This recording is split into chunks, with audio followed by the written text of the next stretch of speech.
Aujourd'hui devrait être la journée la plus chaude de la semaine. Un épisode caniculaire qui fait tomber tous les records. On était à plus de 40 degrés hier à Clermont-Ferrand, record pour un mois de juin.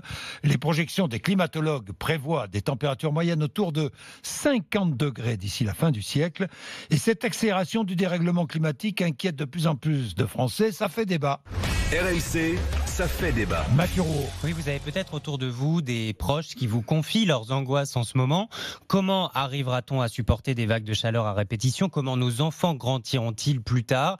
Vous êtes peut-être vous-même persuadé qu'il faut quitter au plus vite les grandes villes, aller se réfugier à la campagne, sans vraiment savoir comment faire, avec toujours ce sentiment d'impuissance aussi, et tout cela porte un nom, l'éco-anxiété, la peur chronique d'un environnement condamné, ou encore la solastalgie, là c'est la nostalgie d'un chez-soi disparu en raison d'un changement environnemental. Ça peut faire sourire certains, mais ces angoisses sont de plus en plus prégnantes. Selon l'IFOP, 85% des Français se disent inquiets du réchauffement climatique, une inquiétude qui parfois peut accroître les pathologies liées au stress, comme les addictions, ou même déboucher sur des troubles anxieux, voire des dépressions.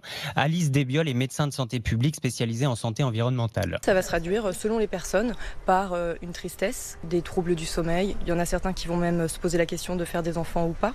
La peur de ce que sera potentiellement le monde de demain si on ne change pas, nos modes de vie, nos modes de consommation. Le traitement, j'ai envie de vous dire, encore une fois, il dépend de chacun. Quelque chose qui marche bien, c'est d'agir tout simplement pour être en accord avec ses valeurs, avec cette prise de conscience. Donc vous en trouvez pas mal, des personnes qui ont changé de métier, qui ont changé de lieu d'habitation. Mais ça peut être aussi tout simplement manger moins de viande, d'adopter un mode de vie plus résilient, de moins prendre l'avion, faire des petits gestes au quotidien qui peuvent avoir finalement un très gros impact.